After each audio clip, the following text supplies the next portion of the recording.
हाय दोस्तों। स्वागत है आपका मेरे चैनल प्रचलित एजुकेशन में। आशा करता हूं कि आप सब अच्छे होंगे। तो चलिए शुरू करते हैं आज का लेक्चर। आज मैं आपको सिखाने वाला हूं ratio of compound angles part 8। तो जैसा कि लास्ट लेक्चर में मैंने आपको दो क्वेश्चंस दिए थे, उन्हें आपको सॉल्व करना था।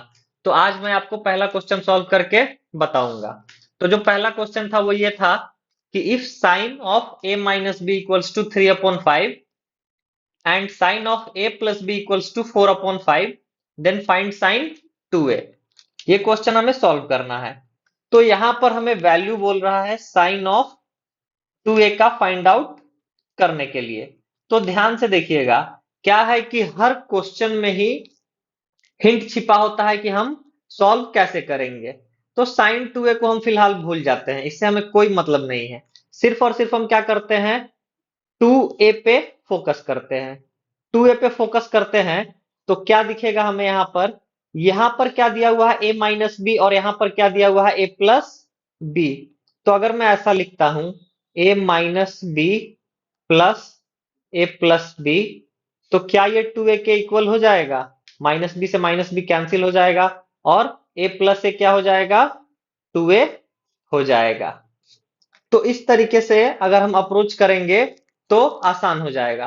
अब मैं साइन 2a को क्या लिख देता हूं यहां पर,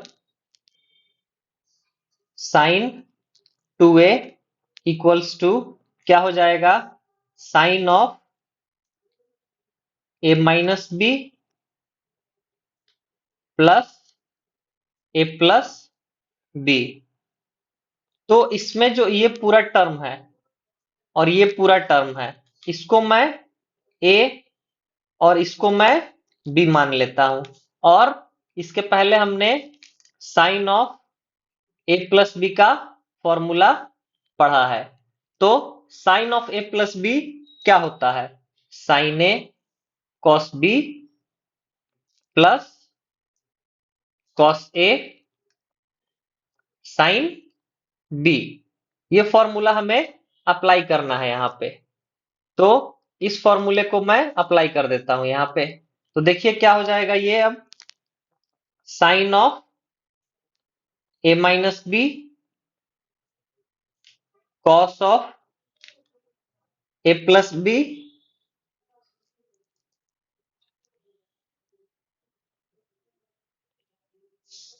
प्लस कॉस ए, यानी cos of A minus B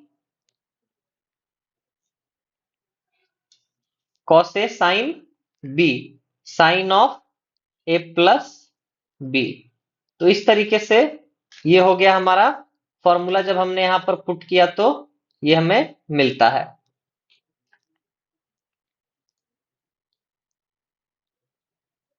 अब देखिए यहां पर क्वेश्चन से देखिए जरा, कौन सी वैल्यू हमें दी हुई है? Sine of A minus B की वैल्यू दी हुई है, और उसी तरीके से sine of A plus B की वैल्यू भी दी हुई है। तो हम इसको लिख लेते हैं, sine of A minus B की वैल्यू क्या है? 3/5 into cos of A plus B की वैल्यू दी हुई है क्या? नहीं दी हुई है। प्लस उसी तरीके से cos of A minus B की वैल्यू दी हुई है? नहीं दी हुई है। Sine of A plus B की वैल्यू क्या दी हुई है? 4/5। ये हमने लिख लिया है। अब ध्यान से देखिएगा, यहां पर हमें साइन ऑफ क्या दिया हुआ है? ए माइनस बी क्या है? 3/5। साइन थीटा का फॉर्मूला क्या होता है? P/H, यानी यहां पर जो परपेंडिकुलर है वो है 3, हाइपोटेनस है वो है 5। तो हम बेस निकाल लेंगे क्या?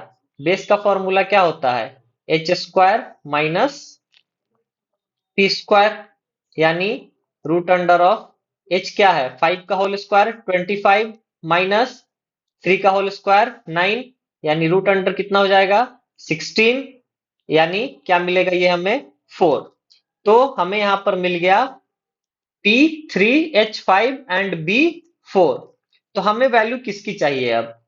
जैसे कि यहां पर साइन A माइनस बी है, उसी तरीके से A माइनस बी को हमने क्या किया है? थीटा सपोज किया है। तो कॉस थीटा की वैल्यू क्या आएगी? B/H, यानी 4/5 यानी ये अल्टीमेटली क्या हुआ, cos of A minus B. Cos of A minus B की वैल्यू क्या मिली यहां से हमें, 4/5।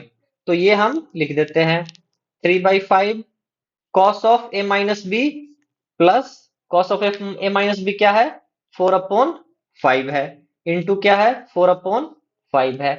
उसी तरीके से अब हमें क्या निकालना है, cos of A plus B की वैल्यू को कैलकुलेट करना है। तो cos of A plus B की वैल्यू को कैलकुलेट करना है, तो ध्यान से देखिए जरा, हमें क्या दिया हुआ है, sine of A plus B की वैल्यू क्या दी हुई है, 4/5। तो हम यहां पर लिख देते हैं sine of A plus B क्या है, 4/5। यानी ये बोल रहा है साइन थीटा क्या है, 4/5। तो यहां पर हमारा परपेंडिकुलर हो गया 4, हाइपोटेनस हो गया 5, और बेस को आप कैलकुलेट कर लीजिएगा सेम टू सेम। तो क्या हो जाएगा, एच का होल स्क्वायर माइनस पी का होल स्क्वायर, 25 माइनस 16 यानी रूट अंडर ऑफ 9 बचेगा, यानी ये क्या होगा 3। इसको आप लिख के कैलकुलेट कर लीजिएगा, इसमें कोई दिक्कत नहीं आएगी। तो यहां पर बी हमें क्या मिला है, 3 मिला है। तो अगर बी 3 मिला है तो sine of A plus B क्या है, 4/5। तो cos of A plus B क्या हो जाएगा, cos of A plus B हो जाएगा cos of A plus B. Cos of A plus B यानी कॉस थीटा, कॉस थीटा क्या होता है, बी अपॉन एच, यानी 3/5। तो अब हमें यहां पर किसकी वैल्यू चाहिए थी, कॉस ए प्लस बी की।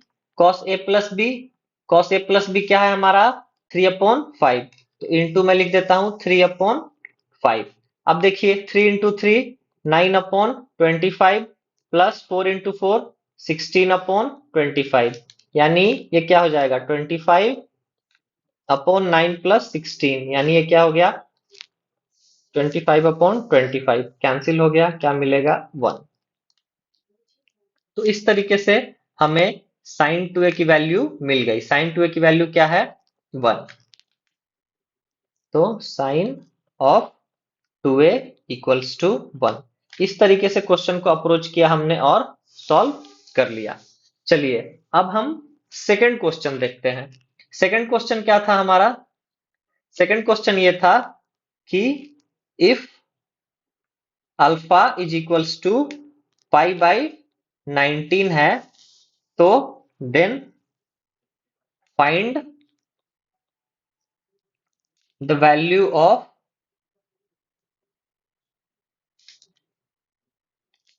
Sign 23 alpha minus sine 3 alpha upon sine 16 alpha plus sine 4 alpha. इसकी वैल्यू को हमें कैलकुलेट करना है। तो अप्रोच क्या क्या होगा हमारे पास, सबसे पहला अप्रोच क्या करेंगे लोग, अल्फा की वैल्यू जो है पाई अपॉन 19 पुट कर देंगे। अगर पाई अपॉन 19 पुट करेंगे अल्फा की वैल्यू को, तो यहां पर क्या हो जाएगा, मतलब कॉम्प्लेक्स हो जाएगा। फिर हमें साइन 23 इंटू पाई अपॉन 19 हो जाएगा इस तरीके से, minus sine 3 into pi upon 19। पहला जो सबसे फर्स्ट फैक्टर हमें रियलाइज हुआ कि हम इस तरीके से अप्रोच करेंगे, लेकिन ये क्या गलत हो गया, कॉम्प्लेक्स हो गया है। तो हम इस तरीके से इसको अप्रोच नहीं करेंगे, ये हमारा अप्रोच गलत है। तो अप्रोच कैसे करेंगे क्वेश्चन को, यहां हमें साफ साफ दिखाई दे रहा है कि अगर sine C minus sine D है या फिर sine C plus sign D है, तो क्यों ना इसको सिंप्लीफाई कर लिया जाए। अगर ये सिंप्लीफाई हो जाएगा तो क्या होगा, आसान हो जाएगा, फिर टर्म्स रिड्यूस हो जाएंगे और कैलकुलेशन इजी बन जाएगी। तो इस तरीके से अप्रोच करेंगे तो आसान रहेगा। तो जो सेकंड अप्रोच है वो ये है कि रिड्यूस करेंगे हम sine C minus sine D upon sine C plus sign D के फॉर्मूला पे। तो चलिए अब अप्लाई करते हैं।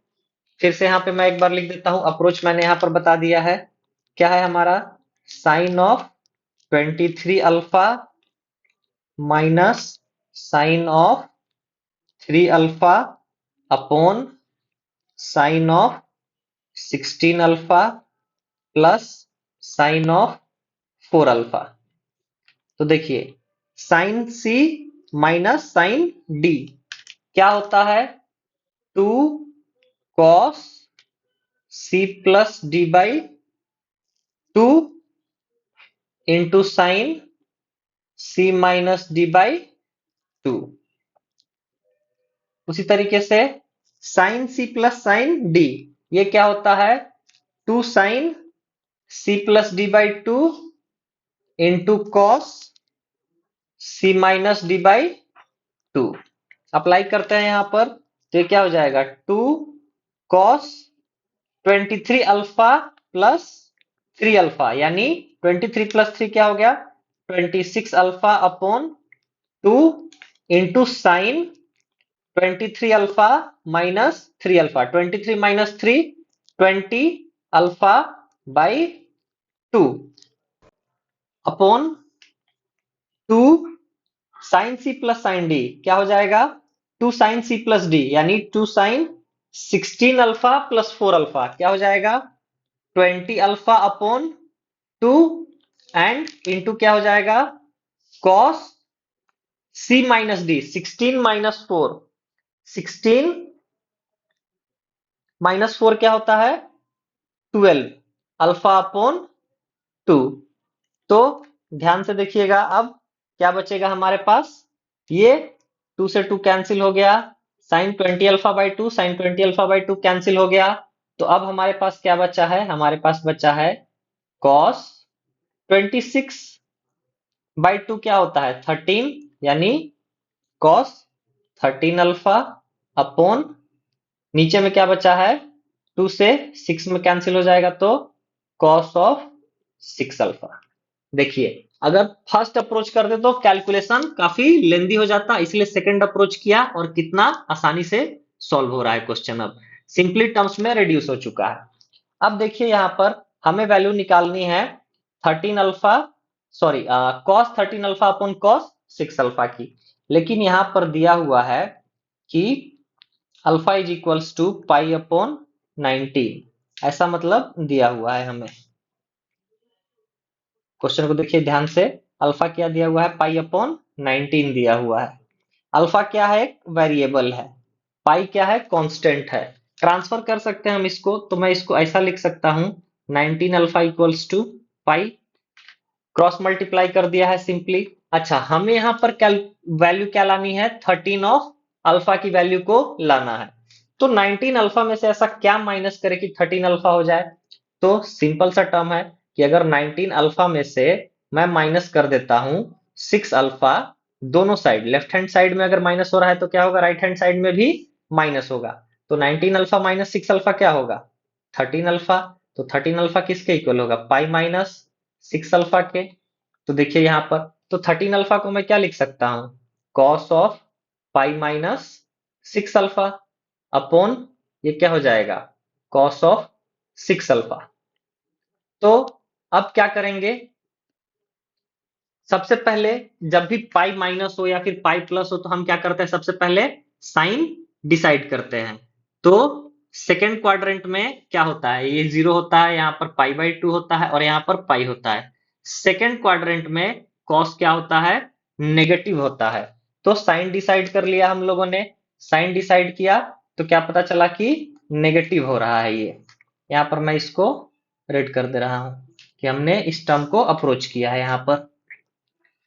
तो साइन डिसाइड किया तो क्या मिला हमें, माइनस हो गया।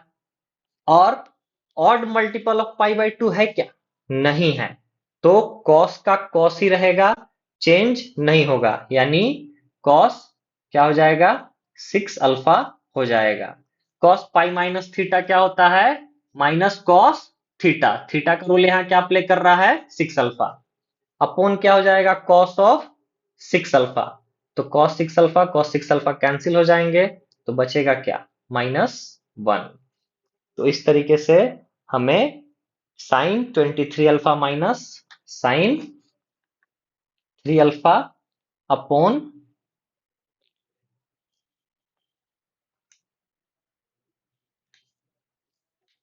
Sign 16 alpha plus sine 4 alpha.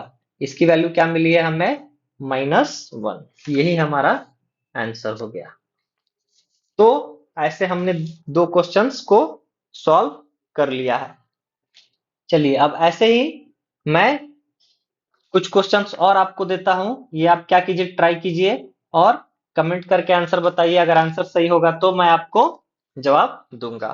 तो पहला क्वेश्चन है कि हमें फाइंड करना है, find x upon y if sec square theta equals to 4xy upon x plus y का होल स्क्वायर। यहां पर x और y क्या है? एलिमेंट रैशनल नंबर है। r रैशनल नंबर को डिनोट करता है। हमें x अपॉन y की वैल्यू को कैलकुलेट करना है। उसी तरीके से सेकंड क्वेश्चन है कि हमें क्या करना है, find number of solution of sine theta equals to x plus 1 upon x। कितने सॉल्यूशंस आएंगे इसके। और जो थर्ड क्वेश्चन है वो ये है कि हमें फाइंड आउट करना है, find sine of a minus B upon cos a cos b plus sine of b minus c upon cos b cos c plus sine of c minus a upon cos c cos a। इसको हमें find out करना है। तो ये तीन questions को try कीजिए। Approach method पे ज्यादा फोकस करना है, ना कि क्वेश्चंस को सॉल्व करने के बेस पे फोकस करना है। तो आशा करता हूं कि आपको ये वीडियो